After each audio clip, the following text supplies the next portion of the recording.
আমাদের একটা সুপ্রিম কোর্টের যে প্রধান বিচারপতি এখন আছেন উনি একটা ফুল কোর্ট মিটিং ডেকেছিলেন।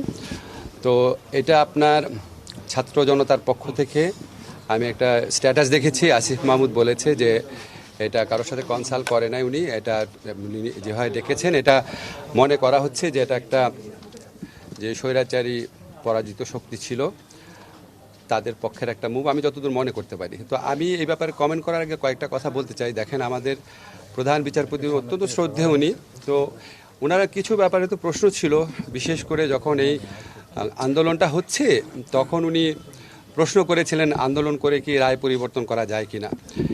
এটা নিয়ে মানুষ আপনার ভালোভাবে নেয় নাই জিনিসটা। এছাড়া একটা ব্যাপার ছিল খুব দুঃখজনক, সেটা হচ্ছে উনি ছাত্রলীগের কাছ থেকে চিফ জাস্টিস হওয়ার পর ফুলের শুভেচ্ছা নিয়েছেন। তো এটা তো আমার কাছে ব্যক্তিগত অভিমত হচ্ছে এটা কোড অফ কন্ডাক্টের লঙ্ঘন ছিল এবং এটা এটা খুব ভালো একটা ইমপ্রেশন দেয় না। এবং উনি ডিবি পুলিশের যে প্রধান হারুন, যার নানান আপনার কি বলবো তার সম্পর্কে নানান প্রশ্ন রয়েছে, এবং উনি আমাদের এই ছাত্র আন্দোলনের সমন্বয়কদেরকে ধরে নিয়ে নির্যাতন আটকে রাখা এটার মূল ব্যক্তি ছিলেন। তো ওনার কাছ থেকে উনি একজন ডিবি পুলিশের প্রধানের থেকে উনি সোনার তরবারি উপহার নিয়েছিলেন। তো আমার তখন খুব অবাক লেগেছিল, এবং উনি বিদেশে গেলে বিভিন্ন আওয়ামী লীগের যে নেতৃবৃন্দ আছেন ওনাদের বাসায় থাকেন। তো এইসব কারণে এমনি তো ওনাকে নিয়ে কন্ট্রোভার্সি ছিল। তারপর যখন উনি এই মামলাটা চলার সময় এই কমেন্টটা করেছেন এত কিসের আন্দোলন, আমি পত্রিকায় যেভাবে পড়েছি এটা রিয়্যাক্ট করেছে, এবং আমি যেটা জানি ছাত্র জনতার পক্ষ থেকে ইতিমধ্যেই ওনার পদত্যাগের ব্যাপারে দাবি উঠেছিল। আজকে বোধহয় সেটা আবারও বলা হয়েছে, যেহেতু উনি ফুল কোর্টের মিটিং ডেকেছেন। তো এটা একটা অনভিপ্রেত ঘটনা। এই ধরনের অনভিপ্রেত ঘটনা না ঘটলেই ভালো। আমরা তো মনে করি সুপ্রিম কোর্ট হচ্ছে আমাদের সংবিধান রক্ষণের, মানবাধিকার রক্ষণের জন্য একটা সবচেয়ে বড় প্রতিষ্ঠান। তো এমন কিছু কারোরই করা উচিত না যেখানে ছাত্র জনতার যে গণ আন্দোলন বা গণ অভ্যুত্থান এটার বিপক্ষে সুপ্রিম কোর্টকে দাঁড় করানোর চেষ্টা কারো করা উচিত না। আপনারা ইতিমধ্যে দেখেছেন দেশের পুলিশ বাহিনীকে এই গণ আন্দোলনের বিপক্ষে দাঁড় করানোর কি পরিণতি হয়েছে। তা আমরা তো এরকম কিছু হোক কখনোই চাবো না। তো আমরা আশা করব যে সবার জন্য শুভবুদ্ধির উদয় হয়, এবং ছাত্র জনতার যে গণ আন্দোলন রয়েছে এটার আকাঙ্ক্ষার প্রতি আমরা যেন সবাই সম্মান দেখাই।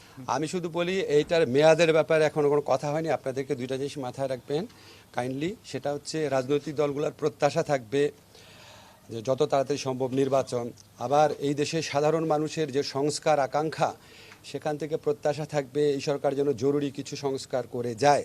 কারণ আমরা দেখেছি অতীতে পুলিশ, বিচার বিভাগ, দুর্নীতি দমন কমিশন সহ বিভিন্ন রাষ্ট্রীয় প্রতিষ্ঠানকে, এমনকি পাবলিক বিশ্ববিদ্যালয়কে, এগুলিকে জনগণকে নির্যাতনের ওয়েপন হিসাবে ইউজ করার চেষ্টা করা হয়েছে। আমরা এই সমস্ত প্রতিষ্ঠান থেকে কিছু কিছু ভালো সার্ভিস পেয়েছি, এই সমস্ত প্রতিষ্ঠানেও কিছু কিছু ভালো মানুষ আছেন, কিন্তু পুরা সিস্টেমটা এমনভাবে দাঁড় করিয়েছিল যে এগুলি আপনার ভিন্নমত পোষণকারী মানুষ, মৌলিক অধিকার চর্চাকারী মানুষের জন্য এই প্রতিষ্ঠানগুলো একটা আতঙ্কে পরিণত হয়েছিল। তো এই সংস্কারের আকাঙ্ক্ষা মানুষে আছে। সংস্কারের আকাঙ্ক্ষা এবং নতুন নির্বাচনের আকাঙ্ক্ষার মধ্যে সমন্বয় করে যেটা যতদিন থাকা দরকার ততদিনই আমরা থাকবো, বেশিও না কমও না। ব্যক্তিগতভাবে যদি আপনাকে বলি, আমি আমার বিশ্ববিদ্যালয় শিক্ষকতার জীবন মিস করি, আমি আমার উন্মুক্ত ফ্রি জীবন মিস করি। আমার ব্যক্তিগত অভিমত হচ্ছে আমি আমার যত তাড়াতাড়ি সম্ভব কাজ শেষ করে কবে আমি আমার সেই জীবনে ফিরে যেতে পারবো, যেটা আমার ব্যক্তিগতভাবে আমার জন্য অনেক বেশি এনজয়েবল। ফলে আমার ব্যক্তিগত অভিমত এটা। কিন্তু দায়িত্বের জায়গা থেকে আমাকে এখানে আমাদের অন্যান্য উপদেষ্টাকে আমাদের যে দায়িত্বের জন্য আমরা আসছি সেই দায়িত্ব আমরা পালন করার চেষ্টা করব। আপনাদের যে প্রতিষ্ঠানগুলোর নাম বলেছি, ভুলে নির্বাচন কমিশন বলতে ভুলে গেছি। তো নির্বাচন কমিশনের ভূমিকা তো আপনারা জানেন। তো এখানে যদি আপনার ওভারহলিং না করা হয়, তাহলে ভবিষ্যতে যে সরকার আসবে তারা তো এই প্রতিষ্ঠানগুলোকে আবার সেভাবে ব্যবহার করবে। আমাদের অতীতের অভিজ্ঞতা সুখকর না। মন্ত্রণালয়ে দায়িত্বপ্রাপ্ত উপদেষ্টা হিসাবে আইনগত সংস্কার করে উপযুক্ত জায়গায় উপযুক্ত ব্যক্তিদের পদায়ন করে আমার মন্ত্রণালয়ের এখতিয়ারাধীন ব্যাপারে যা যা করার আছে আমি সর্বাত্মক চেষ্টা করব।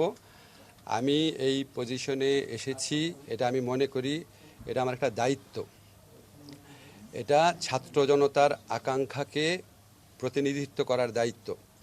আমি আইনের শিক্ষক, আমার অনেক ছাত্র আছেন লোয়ার জুডিশিয়ারিতে, হায়ার জুডিশিয়ারিতে, কিভাবে মিসক্যারেজ অফ জাস্টিস হয়েছে, বিচারের নামে কিভাবে হয়রানি হয়েছে, ন্যায় বিচার থেকে বঞ্চিত করা হয়েছে, এই পুরা প্রক্রিয়াটা সম্পর্কে ইনশাআল্লাহ আমি জানি।